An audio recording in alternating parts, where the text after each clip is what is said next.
Amigas, amigos, colegas, ahora que con la tecnología moderna puedo estar presente en Tijuana, dado que la vida me ha metido una zancadilla y no puedo estar en persona por razones de salud, quiero decirles que en verdad tengo un profundo afecto por la California nuestra, por nuestra California mexicana. Y creo que a muchos de ustedes les consta que esto que estoy diciendo es del todo cierto. Simplemente diré que he recorrido de punta a punta con mi esposa, manejando cuando podía manejar la península, desde Tijuana hasta Cabo San Lucas, cuando Cabo San Lucas era otra cosa. Yo antes que nada quiero decirles que les agradezco muchísimo el homenaje que ahora me hacen en ocasión de los 40 años de existencia del Instituto de Investigaciones Históricas de la Universidad Autónoma de Baja California y también en ocasión de los 33 años de existencia del Centro Cultural de Tijuana. Añadiré que en este centro he dado en varias ocasiones conferencias y que me parece que su irradiación cultural aquí en la frontera es muy importante. Igualmente, igual que el Instituto de Investigaciones Históricas. Cuando tuve el privilegio de participar en la fundación de ese instituto, siempre pensé en un sentido nacionalista que era de vital importancia tener ese instituto como una conciencia de la historia nuestra, justo en la frontera con el vecino del norte. Voy a hacer una breve recordación de cómo nació este instituto, muy breve. Concebí yo la idea, esto de tener un instituto, pero no así en el aire. Estaba yo de director de investigaciones históricas de la UNAM y entonces lo concebí pensando que tenía que tener una vinculación con otro centro de cultura en la frontera. Y qué mejor que la UABC. Conocía yo al doctor David Piñera Ramírez, con quien he mantenido muy buena amistad. Él era secretario de esta universidad, de la UABC, y le dije a David, ¿por qué no nos echamos a crear un instituto con la colaboración de la UNAM? Y así nació, hace 40 años, en 1975, el que se llamó Centro de Investigaciones Históricas UNAM-UABC. Nació muy precariamente, en una casita allí, en lo que se llamaba Lomas del Porvenir. Aquello era un porvenir muy incierto, pero fue consolidándose gracias al apoyo, si se quiere no muy grande, pero sí constante, de los rectores, tanto de la UABC como de la UNAM. Recordaré, como algo emblemático, cómo se firmó el convenio por el doctor Guillermo Soberón, rector de la UNAM, y el ingeniero Luis López Moctezuma, rector de la UABC. Fue en la Sierra de San Pedro Mártir, en la sede del Observatorio Astronómico Nacional al cargo de la UNAM. Lo recuerdo como si lo viera. Por cierto, una anécdota, nos acompañó el ingeniero José Valenzuela, que era un hombre muy benemérito en el norte de Baja California. Y cuando vio que llevaban tanques de oxígeno, le preguntó a David Piñera, ¿qué va alguna persona ya mayor o que esté mal y por eso llevan oxígeno? Él tenía 80 y tantos años. Pues era para él, claro. Bueno, pues con esos augurios se fundó este hoy floreciente instituto con buen número de investigadores y con una serie de publicaciones muy valiosas panorama histórico de la Baja California, historia de Tijuana, historia de Ensenada, la revista Me Llevó, en fin, ¿para qué voy a hacer el elenco? Realmente quienes trabajan en él, yo quisiera dar los nombres de todos, pero me fallaría la memoria y por eso digo que ha habido gente y hay gente muy valiosa. Ojalá que continúen, ojalá que crezca, digamos, si no en número, cada vez en calidad, porque todo es perfectible. ¿Y qué voy a decirles ahora? Me pide David Piñera, que es muy celoso de todo esto, me pide que siquiera diga algo de lo que iba yo a decir en caso de que hubiera dado personalmente la conferencia anunciada. ¿Qué importancia tiene la historia de Baja California? Voy a comenzar con una consideración general. La historia no es un lujo. Hay quien dice, bueno, ¿y a mí qué me importa lo que pasó hace 300 años? Pues debe de importarte. ¿Por qué? Porque lo que pasó hace 300 años puede tener una influencia. Lo que pasó hace 200, por ejemplo, el movimiento de independencia de México, influye en nosotros. Si no se hubiera producido, seríamos colonia de España, tendríamos que mandarle tributos a España, no seríamos un país libre. O sea, influye muchísimo la historia. Yo comparo a aquel que no conoce su historia con aquel viajero que va al aeropuerto, se presenta el mostrador de la compañía de aviación y le dice el empleado, ¿a dónde viaja usted? Deme su boleto. Y el otro le dice, es que no traigo boleto. Pero entonces va usted a viajar. Sí, pero bien a bien no sé a dónde. ¿Pero cómo? ¿No sabe usted a dónde? No. ¿Y de dónde viene usted? Pues fíjese que tampoco sé. Eso es el viajero sin equipaje, el viajero sin boleto, el que no conoce su propia historia. Y hay algo más. Se dice que desventurado el pueblo al que le escribe la historia gente de otro país. Es lo que yo llamo historia desde fuera. La historia desde fuera puede ser objetiva, sí, pero en primer lugar está desprendida del interés de aquel que escribe sobre su propio pasado. A mí la verdad, si me preguntan quién soy, en general prefiero decir algo, ¿no? Porque a lo mejor esto cae en manos de alguien a quien le caiga yo muy mal y va a decir, pues León Portilla es un chaparro pobre, pretencioso. Pues qué feo, ¿verdad? Yo no quisiera que dijeran eso de mí, aunque a lo mejor pues es verdad, por lo menos lo de chaparro con seguridad. Bueno, yo creo que que este centro exista hace posible que la gente de Baja California, que los investigadores mexicanos nos acerquemos a la historia de este jirón de México, este brazo que se desprendió del macizo hace muchos milenios y que es parte integral y esencial de México. Voy a tocar 4 puntos que me parece que tienen una significación en la California mexicana a la luz de la historia universal. El primero es las formas de vida de los pueblos indígenas. Los pueblos indígenas de la península tuvieron escaso desarrollo cultural. Viniendo del norte, penetraron en la península como en una manera de botella, sin salida, ya no podían regresarse porque había otros grupos arriba que les impedían. Y estos grupos no trajeron animales domésticos ningunos.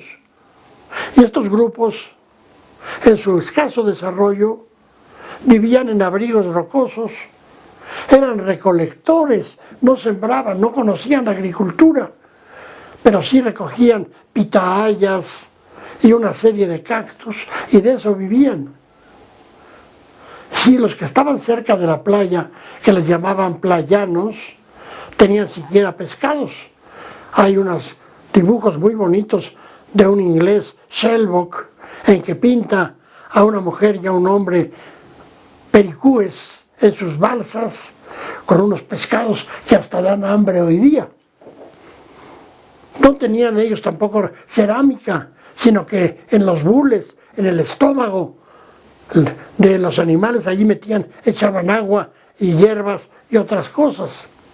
Y sin embargo, esos grupos se adaptaron, tenían hijos, vivían. Claro que morían muchos de niños, pero vivían. Es un ejemplo admirable de adaptación. Ahora que pensamos en el hombre que va al espacio exterior, si va un día allá a establecerse en Marte, si quiere hacer colonias en Marte, va a tener en primer lugar que ver en qué forma crea una atmósfera como la de la Tierra. Pero luego va a tener que vivir en un lugar desértico.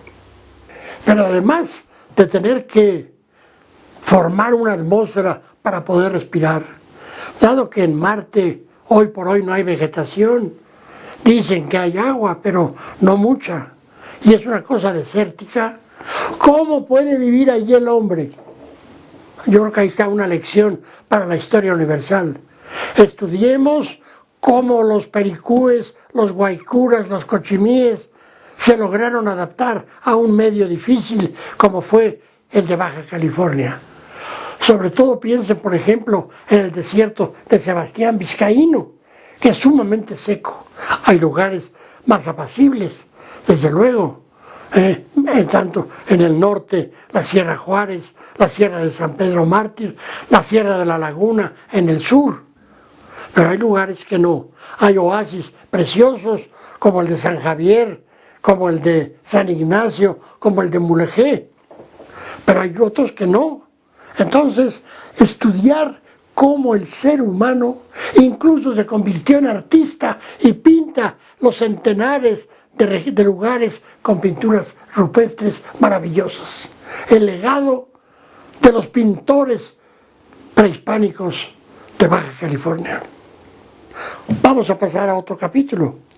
Vivieron así por milenios, se piensa que vivieron desde hará 10 o 12 mil años. Esto se sabe por el estudio de los concheros cerca de las costas, donde hay muchas conchas de las cuales se sacó el molusco que se lo comieron y luego las arrojaban. Entonces, estudiando con carbono 14 se ve lo que queda del molusco, qué antigüedad tiene, y así podemos fechar. Está fechado en muchos de estos concheros.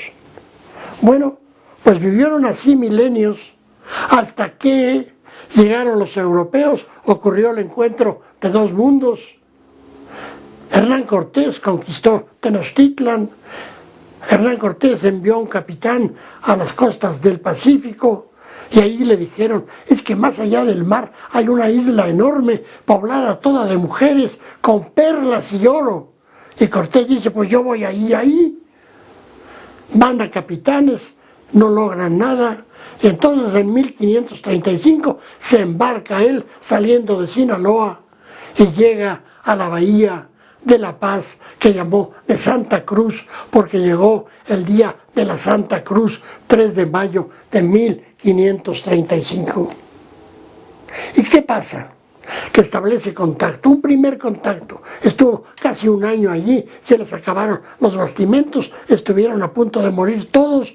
La mujer de Cortés le escribe una carta que va a un barco allí y le dice, regresad ya, esposo mío, ya no porfiéis más con la fortuna, que ya vuestra fama corre por el ancho mundo. Cortés regresa, sigue mandando capitanes, no logran establecer una colonia, van otros aventureros, pescadores de perlas, exploradores, hasta que el padre Quino, con el almirante Atondo y Antillón, allá por el año de 1685, penetran en la península. Y después vienen ya, muy poco después, los jesuitas, a fines del siglo XVII. Los jesuitas van a establecer contacto permanente por primera vez con estos pueblos. Estos pueblos vivían sin ningún calendario fijo, tenían la temporada de pitayas, la temporada de no pitayas, la temporada de calor, del sol grande, el mellibó, la temporada de que el sol está menos fuerte, hace más frío, más fresco. Y en ese choque cultural se produjo un cambio radical. Otro capítulo para la historia universal. Aquí tenemos un pueblo de escasísimo desarrollo que establece contacto con profesores de las grandes universidades europeas, de Ingolstadt, de Heidelberg, alemanes, checos, ingleses, unos escoceses, el padre Gordon, mexicanos, españoles, los jesuitas metódicos con toda su sabiduría. Tratan de salvar a estas gentes, tratan de enseñarles la agricultura, pero los someten a un cambio terrible. A toque de campana tienen que levantarse, a toque de campana tienen que ir a hacer oración, a toque de campana toman el atole, a toque de campana tienen que ir a trabajar al campo, las mujeres a toque de campana tienen que bordar. Para unos que vivían en la libertad plena fue un trauma. Y todavía peor, los galeones que llegaban de Manila contagiaron a estas gentes de enfermedades que no conocían. Cuando entraron los jesuitas, habría unos 50,000 indígenas. Cuando salieron, no llegaban a 17,000. Otro capítulo para la historia universal. Documentar un choque cultural tan diferente, lo que puede ocurrir. Es una lección de valor permanente. Tercer ejemplo. La Baja California a punto de perderse. Nuestros vecinos del norte nos arrebataron la mitad del territorio. Y nos iban a arrebatar también Baja California. Los comisionados mexicanos en el Tratado de Guadalupe Hidalgo le dicen al norteamericano: la Baja California no, no, no, esa no. Y el comisionado norteamericano Nicolás Petrist, un hombre sincero, dice: se me caía la cara de vergüenza de lo que estábamos robándole a México, y a pesar de que tenía instrucciones de que la Baja California también pasaría a ser territorio de Estados Unidos, pues no lo cumplí. Cuando regresé a Estados Unidos me corrieron del servicio exterior y me quedé casi en la miseria. Nicolás Petrist, serviste a México. Bueno, la Baja California en todo el siglo XIX tuvo piratas, Walker, que la invadió, que se robó los archivos de La Paz, pero que por milagro se recuperaron en Ensenada, y una serie de aventureros. Vienen aquí en Tijuana el recuerdo, ustedes lo saben, de los que llaman los filibusteros. Es un tema difícil de esclarecer. Hay un libro interesante recientemente publicado por un miembro del Instituto de Investigaciones Históricas, Samaniego. La península estuvo a punto de caer en manos de Estados Unidos, pero la península siguió siendo mexicano. Los californios siguieron siendo mexicanos, y aislados, olvidados, despreciados, mantuvieron su mexicanidad. Tercer lección para la historia universal. Y la última, gracias a un hombre extraordinario que se llamó Lázaro Cárdenas, la Baja California comenzó a unirse a México. Cárdenas, cuando entregó el poder a Ávila Camacho, le dice una carta: tiene usted que continuar poblando la península y vinculándola al país. Cárdenas había expropiado las tierras de la Colorado River Land y había traído colonos de México que empezaron ya en el Valle de Mexicali a tener población mexicana y asentamientos mexicanos. Cárdenas empezó a construir el ferrocarril Sonora-Baja California, se interrumpió por la guerra. Cárdenas, cuando dejó de ser presidente, fue nombrado jefe de la defensa del Pacífico en la Guerra Mundial, en la Segunda Guerra. Estados Unidos de repente dijo: tenemos que establecer bases militares en Baja California porque Japón puede atacarnos por ahí.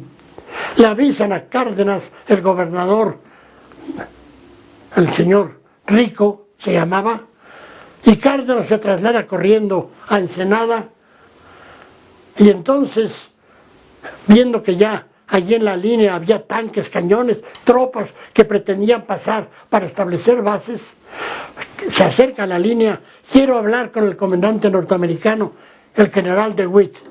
Entonces dicen: vamos a tener conferencias, 3 conferencias largas. El norteamericano le dice a Cárdenas, México no es capaz de defender esa península y es un peligro terrible que los japoneses se establezcan allí. Cárdenas le contesta, México tiene una eficiente fuerza aérea, pequeña pero suficiente para estar volando y descubrir si cualquier barco japonés o lo que sea, submarino, trata de establecerse y inmediatamente les avisaremos a ustedes. Queremos colaborar puesto que estamos aliados en la guerra mundial. Pero no permitiremos jamás una penetración de una base porque se piensan quedar para siempre en ella como se han quedado en Cuba, en Guantánamo, que por cierto ahora Cuba reclama que se lo devuelvan. Y Cárdenas, después de varias conversaciones, le dice al norteamericano, oiga usted claro, Baja California es territorio mexicano y yo lo defenderé hasta el último. Los norteamericanos consultan con su gobierno y las tropas, los tanques, los cañones se regresan y no hubo esa penetración. Si lo hubiera habido, allí tendríamos las bases norteamericanas. México resiste ante los Estados Unidos. 4ª lección de Historia Universal. ¿Y qué es ahora nuestra queridísima península? Tiene más de 1.600 kilómetros de largo. Tiene litorales de cerca de 3.500 kilómetros, más extensos que los litorales de España. Tiene también todos los climas, alturas, la Sierra de la Giganta, la Sierra de San Pedro Mártir, con bosques maravillosos. Hay un pico que llaman el pico de la Providencia o del Diablo, para que cada quien escoja qué prefiere, que sea de la Providencia o del Diablo. Tiene pesca, empieza a tener industrias, tiene ya centros de población, Tijuana con más de 1 millón de habitantes, Mexicali se acerca al 1.000.000, Tecate, Ensenada, tan bonita Ensenada, y tiene el Valle de San Quintín, que ha estado ahora en la prensa, porque los trabajadores exigen un trato justo. La península de California ha estado varias veces a punto de perderse. El doctor José María Murián, que fue director de Archivos y Bibliotecas de la Secretaría de Relaciones Exteriores, me pidió que colaborara con él en la publicación de un libro sobre documentación acerca de la Baja California. Particularmente la Baja California tiene muchísima documentación en los archivos de la Secretaría de Relaciones. ¿Y por qué? Bueno, precisamente por estos intentos de apoderamiento. Sacamos 2 tomos que están a la disposición de ustedes, pueden consultarlos en la magnífica biblioteca del Instituto de Investigaciones Históricas aquí en Tijuana, y allí demostramos que por lo menos en una docena de casos Estados Unidos trató de arrebatarnos la península. Pero ya la península es un bastión de adelantada de México. Ahora que formamos parte de la Asociación de los Países del Pacífico, déjenme decirles, de todo el continente americano no hay un solo país que tenga litorales más extensos en el Océano Pacífico que México. Tenemos 3.500 kilómetros en Baja California y más de 4.000 desde Puerto Peñasco hasta la desembocadura del río Suchiate. Tenemos más de 7.500 kilómetros de costas. Chile, que tiene una costa muy larga, no se compara. Estados Unidos, desde California hasta la frontera de Oregon con Canadá, no tiene 7.000 kilómetros, pero tiene Alaska, sí tiene Alaska, pero tampoco tiene 7.000, además de que las costas de Alaska, pues para la pesca y eso, no son como las costas de la Baja California. La Baja California tiene muchos recursos, cada vez tiene más población. Yo pienso que, como un libro que publicaron allá en la Alta California, lo que llama el Sierra Club, es una tierra de esperanza, le llamaba así el libro, Land of Hope, tierra de esperanza. Si yo fuera joven otra vez, querría venirme a vivir aquí. De hecho, con mi esposa consideré varias veces la hipótesis de venir aquí y fundar una rama del Colegio Nacional cerca de Ensenada. Y también, puesto que la UNAM tiene varias cosas, varios institutos, una rama de física, una rama de oceanografía, una rama de astronomía, también tener otra rama de antropología y de historia. Pero la vida sigue sus caminos y ese sueño no cristalizó. Pero en cambio sí cristalizó la creación de este instituto que ahora cumple 40 años. ¿Qué les puedo decir para terminar? Que deseo con toda el alma que el Instituto de Investigaciones Históricas de la Universidad Autónoma de Baja California continúe trabajando otros 40 años, y otros 40 y otros 40.